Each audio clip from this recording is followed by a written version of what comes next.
Salut YouTube, ici c'est Serge Kilimbe du www.jctune.com et bienvenue à tous sur notre canal YouTube public, le sergioke.kilimbe TV.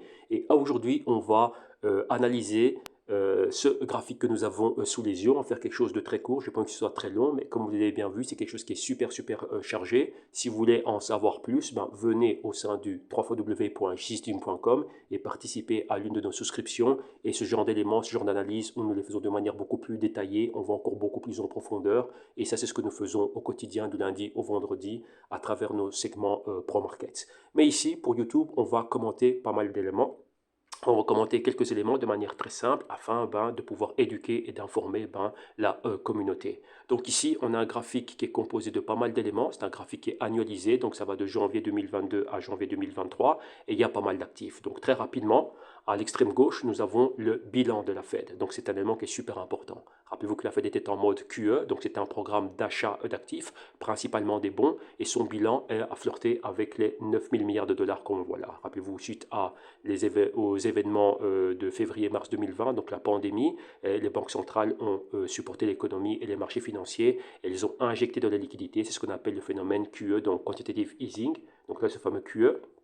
Mais en 2022, enfin fin 2021, elles ont annoncé une fin de ce programme et commencé à monter les taux d'intérêt. C'est la ligne jaune que vous voyez ici. Et vous voyez que là, ça a commencé en 2022 avec les taux d'intérêt étaient super bas, donc zéro. Et maintenant, on est à plus de 4%.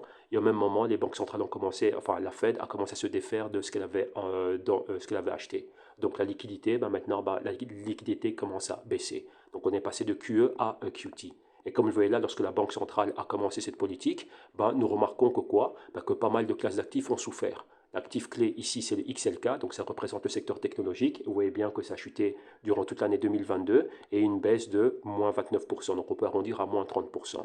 Un autre actif clé, on utilise ici le GBTC, donc c'est le Grayscale Bitcoin Investment Trust. On utilise ça comme proxy BTC et comme vous voyez ici, durant l'année 2022, ça a chuté de 76%. Donc crypto winter et pour le XLK, secteur tech, on parle d'un bear market. D'un autre côté, nous avons ici le JNK.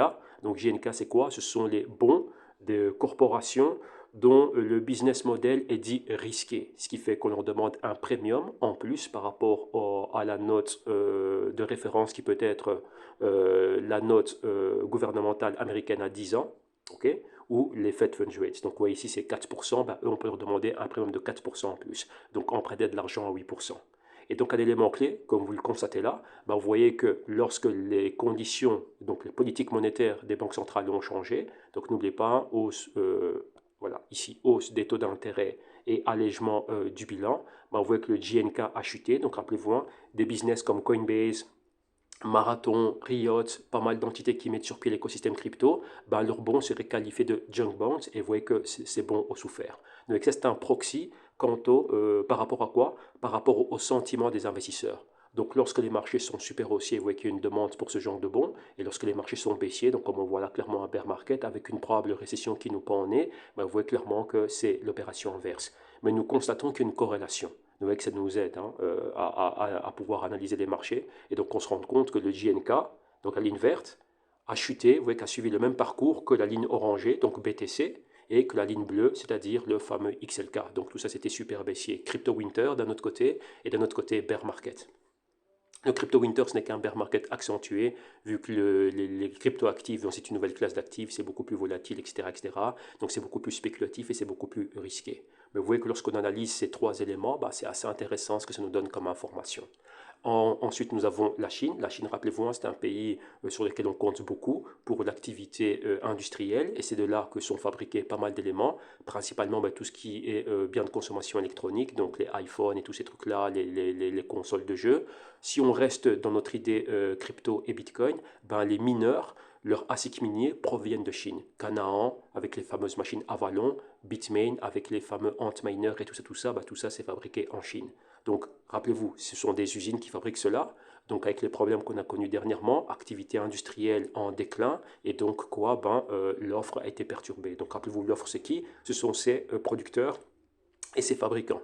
Donc, d'un autre côté, si eux, il y a pas mal de problèmes, les clients qui demandent leur ASIC minier, donc de Bitmain et de Canaan, clairement, problème pour être livrés à temps. Mais d'un autre côté, nous voyons que quoi? Que les clients, donc rappelez-vous la demande, donc les mineurs comme Riot, Marathon, etc., leurs conditions financières ont chuté aussi, leurs actions ont chuté, leurs actifs clés, donc ce qu'ils produisent, le BTC, ça leur sert de collatéral, la valeur a chuté, et d'un autre côté, l'accès au capital aussi, ça a chuté. Donc vous voyez que du côté de l'offre, il y a des problèmes, et du côté de la demande aussi, il y a des problèmes. Donc je reprends, l'offre, ce sont les usines qui fabriquent les ASIC miniers, ils sont basés en Chine, là-bas il y a eu pas mal de problèmes, mais au niveau de la demande, il y a aussi eu pas mal de problèmes. Au niveau financier et les conditions économiques et conditions financières de ces entités, ben, tout ça c'était négatif.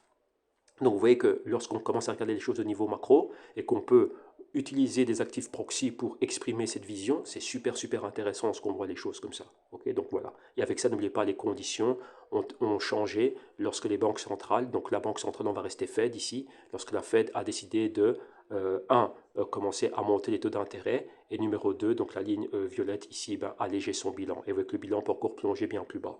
C'est un élément qui est super important. Donc la Fed, aux côtés de la BCE, de la Banque du Japon et de la Banque d'Angleterre, sont en train d'appliquer ces politiques. Donc hausse de taux d'intérêt et allègement de leur bilan. Et donc là, ça détériore les conditions financières, notamment la liquidité. Et vous voyez que ça, c'est corrélé à la chute des marchés. Donc corrélation inversée entre la hausse des taux d'intérêt et la performance des actifs financiers, et corrélation positive entre le bilan de la Fed, donc dans sa phase d'allègement, donc shrinking comme on dit en anglais, ou tightening, corrélé à la baisse, donc au bear market des actifs financiers. Les actifs financiers spéculatifs et on va dire qui se sont lancés il y a quelques temps, donc des business comme ceux qui opèrent dans l'industrie crypto, ont été fort touchés. Et là, nous avons quoi? Ben, nous avons le fameux crypto winter.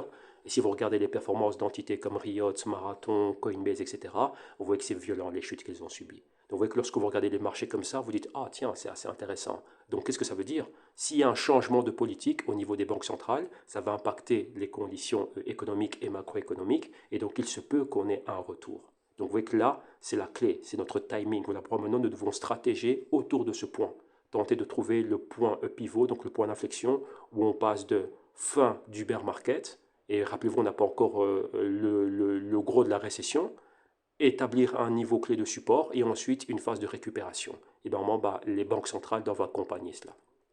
Donc là, principalement, c'est quoi? Retour du QE et pourquoi pas ici, nouvelle phase d'achat de bons. Donc c'est quoi? Ben, on verrait leur bilan aller bien plus haut. Mais vous voyez que pour le moment, on n'y est pas encore. Pour le moment, les banques centrales sont en mode politique restrictive, donc ça va impacter les marchés négativement. Une hausse de taux d'intérêt et un allègement du bilan, et nous voyons les résultats. On a vu cela durant toute l'année 2022. Maintenant, en 2023, il se peut que ça continue, mais la grande question, c'est jusqu'à quand? Donc ici, c'est un méga point d'interrogation. Voilà pourquoi que le timing est clé. Et nous avons remarqué, selon nos analyses, que l'acteur le plus important, ce sont les banques centrales. Vous voyez que vous pouvez intervenir en parlant pas mal. Donc pas mal de blabla. Donc les vidéos où c'est moi qui est en train de parler, je suis en train de commenter pas mal d'éléments. Mais lorsque nous avons des éléments proxy à, comment dirais-je, sous les yeux, que l'on peut pointer du doigt et on peut faire le suivi comme on est dans le suivi et l'analyse comme nous le faisons ici, ben, vous voyez que là les choses deviennent un peu plus claires. En parlant maintenant des semi-conducteurs, rappelez-vous, c'est utilisé dans les fameux rigs miniers, donc les fameux ASIC miniers pour miner le BTC. Nous avons des semi-conducteurs. Donc là, une partie de la demande des semi-conducteurs provient aussi de ces entités minières. Okay, donc c'est un élément qui est super important. Mais après, il y a d'autres éléments. Les semi-conducteurs, on en a besoin dans toute l'économie. Okay, donc dans différentes industries et secteurs. Donc c'est un élément qui est super important. Donc semi-conducteurs aussi, la demande de semi-conducteurs est un proxy pour l'économie, donc croissance économique ou contraction économique. Et comme vous le voyez ici en turquois, nous avons la performance du SOX. Le SOX est un ETF des semi-conducteurs. Et on voit que là aussi, ça a été quelque chose de super baissier. Corrélé avec le XLK, bien évidemment sur des entités tech, corrélé avec la chute du, comment dirais-je, du BTC, avec notre proxy, le GBTC, les conditions financières aussi, donc rappelez-vous des GNK, donc les junk bonds, et d'un autre côté, la Chine aussi avait chuté pas mal, mais dernièrement, la Chine est repartie à la hausse. Donc comprenons bien que la Chine qui repart à la hausse à partir du mois de novembre, bah, c'était ici une anticipation de la fin de leur politique, on va dire zéro Covid, et ça a aidé pas mal. Vous voyez que le FXCI, que l'on a en rouge ici, ça représente les actifs chinois, bah, c'est reparti à la hausse. Et ça commence l'année 2023 en hausse. Okay, donc c'est un point qui est super important. Et un autre élément clé qui a choqué les marchés en 2022, bah, c'était l'inflation. Et principalement, l'inflation, c'était quoi? Ben, c'était en partie la hausse des prix de l'énergie. Et nous avons ici le XLE, qui est un ETF énergétique. Et vous voyez que c'est le seul actif, donc classe d'actifs, qui était en hausse, donc 47%, 47,5% de performance annualisée. Donc durant toute l'année 2022 et maintenant ce début 2023. Donc c'est un point qui est super important. Avec tous ces éléments-là, on va dire on va laisser l'énergie de côté. Pourquoi? Parce que l'énergie peut continuer d'aller super haut. N'oubliez pas que dans une phase d'expansion économique, il y a une demande d'énergie. Parce que c'est grâce à l'énergie que l'on peut propulser les biens et services dans l'économie. Donc ici, il faut faire très attention dans ce qu'on interprète l'énergie. Se dire, ah tiens, si l'énergie chute, les marchés vont être haussiers. Il peut y avoir une légère impulsion à ce niveau-là, mais ce n'est pas quelque chose qui va être soutenu. Okay, donc là, c'est très complexe ce que je viens de dire. Donc voilà pourquoi est-ce que voilà, on décortique cela au quotidien et on va beaucoup plus en profondeur. Ici pour YouTube, ben voilà, j'ai fait une vidéo courte, j'ai pas envie que ça dépasse le quart d'heure. Donc là, les 15 minutes, on est à 10 minutes et des poussières, donc je pense que c'est assez. Et donc voilà, on va s'arrêter là. Donc on va résumer. Donc on a 3 points clés. On a analysé les performances de ces actifs. Numéro 2, on a fait nos projections. Donc rappelez-vous, on est toujours dans un bear market, mais maintenant, on se dit, ben, tiens, une récession nous pend au nez. Donc là, ces actifs pourraient chuter plus bas, donc les performances continuent à être détériorées. Mais après, on a parlé du timing. Et le timing, c'est quoi? Ben, lorsque nous allons passer du bear market avec la récession comptabilisée et ensuite repartir comment dirais-je, en mode de récupération et expansion économique, ben, ce sont les banques centrales qui vont marquer ce timing. Donc c'est un élément qui est super important. Et à travers quoi? Leur politique monétaire lorsqu'ils vont repartir en mode QE, se dire ok on va mettre une pause au QT, etc. etc.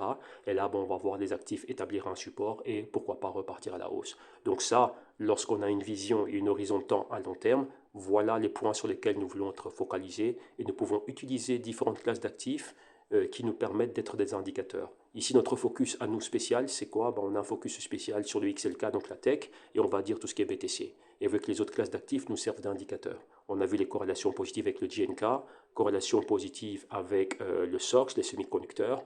On a un peu analysé ce qui s'est passé en Chine. Nous avons compris aussi ce qui se passe au niveau énergétique. Comment est-ce que la hausse des prix de l'énergie, ben, ça a exercé de la pression négative sur pas mal d'entités. Si nous pensons aux mineurs, ben, vous voyez que maintenant, ben, les mineurs avec les prix super hauts d'énergie, ben, ils ont besoin, pour miner le BTC, ils ont besoin de prix d'énergie qui sont super bas. Et clairement, avec la valeur de leur collatéral, donc BTC qui a chuté, bah, c'est compliqué pour eux. Leurs coûts ont augmenté. Maintenant, l'accès au capital aussi s'est augmenté. Les conditions se sont détériorées, donc financières. Et qu'est-ce qu'on a vu comme résultat? Durant l'année 2022, en plus des scandales SBF, FTX et tout le tralala, Terra Luna, Three Arrows, nous avons eu on a vu pas mal de mineurs BTC annoncer leur banqueroute. Ce qu'on appelle le Chapter 11, chapitre 11 aux États-Unis. Et c'était un processus de banqueroute, donc de liquidation. Rembourser les créanciers premièrement. Donc c'est un élément qui est super clé. Donc tant que les conditions financières vont se maintenir comme ça, il y aura toujours pas mal de pression baissière. Et n'oubliez pas, on n'a pas encore eu la récession qui n'a pas encore frappé. Maintenant, on projette la récession, mais on n'est pas encore dedans. Donc ce qui fait que tout ça, ça pourrait continuer à baisser. La clé, ce sont les banques centrales. Lorsqu'elles vont changer leur politique monétaire, clairement, ça peut établir une zone de support. Et ici, on pourrait commencer à anticiper l'inception d'un nouveau bull market. Mais pour le moment, les conditions ne sont pas encore réunies. Donc, toutes les planètes ne sont pas encore alignées. Donc, voilà, en gros, un point clé. Donc, ici, en résumé, la ligne jaune, Fed, qui va continuer son mode hiking. Donc, je vais effacer comme ça un peu plus clair. Donc, Fed qui va continuer à faire son hiking. On s'attend à ce que les taux d'intérêt continuent à monter. Un balance sheet unwinding, QT, donc vous avez compris en gros ce que c'est, hein. C'est l'allègement du bilan de la Fed, et là ça détériore les conditions de liquidité au niveau des marchés financiers. Energy price cooling, en gros ça c'est un proxy pour l'inflation, vous voyez que l'inflation a atteint un pic un peu partout, et maintenant on commence à voir l'inflation est en train de chuter, une des composantes de l'inflation c'est les prix énergétiques, donc c'est un point clé. Ensuite la Chine qui est en train de rebondir, donc là la phase post-Covid, on le voit maintenant la clé est-ce que ça va être soutenu. Maintenant la Chine qui est en train de soutenir son économie. N'oubliez pas que la Chine, elle offre, donc elle fabrique et elle exporte, mais les marchés développés et les pays occidentaux, eux, importent. Et les conditions se détériorent en Occident. Donc est-ce que les actifs chinois vont faire des revenus? Donc ici, ce sursaut, c'est principalement le côté Covid et on a appris dernièrement que des entités comme Alibaba et autres, donc principalement les géants tech en Chine, il y a eu des mesures qui étaient très restrictives par rapport à leur business. Maintenant, ça a changé quelque peu. Donc tout ça, c'est ce qui est comptabilisé dans le prix dernièrement. Donc attention à cela. Maintenant, tiens, est-ce que ça va durer? Tech stocks aux States, donc là, comme on a déjà commenté, voilà, le bear market pourrait s'accentuer. Donc on peut aller au-delà des moins 30%. BTC, on a parlé de ces conditions, voilà, avec les régulations et tout ce qui s'est passé dernièrement, le bear market, ça va pas s'améliorer, vu que il y a moins de personnes qui tradent, donc principalement les particuliers. Le changement des régulations et des règles, c'est problématique. Ça, c'est dû à SBF et tout ce qui s'est passé avec FTX, etc. Et maintenant, ce qui pourrait toucher les autres exchanges centralisés. Donc là, vous suivez l'actualité, donc vous savez en gros ce qui se passe. Au niveau des semi-conducteurs, vous voyez que c'était un proxy macro, ce qui fait que la demande et la contraction économique n'est pas au rendez-vous. Donc là, on pourrait voir le SOX continuer à chuter et donc la demande de semi-conducteurs chuter. En plus de la bataille qui est entre les États-Unis et la Chine, donc guerre États-Unis-Chine pour la suprématie technologique, et les semi-conducteurs sont un élément clé. Donc là aussi, il ne faut pas oublier qu'il y a cet aspect politique qui joue. Et on a parlé des fameux junk bonds. Donc vous voyez que là aussi, ben, clairement, s'il y a moins de demande pour ce type de bons, ben, clairement, on voit bien que nous sommes dans une phase où on n'est pas super enthousiaste à l'idée de quoi ben, de racheter, de financer les compagnies. Donc tout ça, c'est down. Ok. Si vous voulez en savoir plus, ben, vous venez au sein vous rejoignez le www.jtune.com. On a de l'éducation et des publications au quotidien, donc éducation à travers nos archives. Vous allez comprendre tout ce charabia que je viens de déblatérer et de commenter. Et ensuite, ben voilà, on peut faire pas mal de choses au quotidien, on continue d'analyser les marchés, etc. Ok. Donc voilà, c'est tout pour moi. Un grand merci à vous tous. Focus, bon visionnage et on se retrouve très bientôt ici sur YouTube. Et pour les insiders, ben, on se retrouve au quotidien lors de nos sessions Pro Markets. Merci à tous. Bye bye.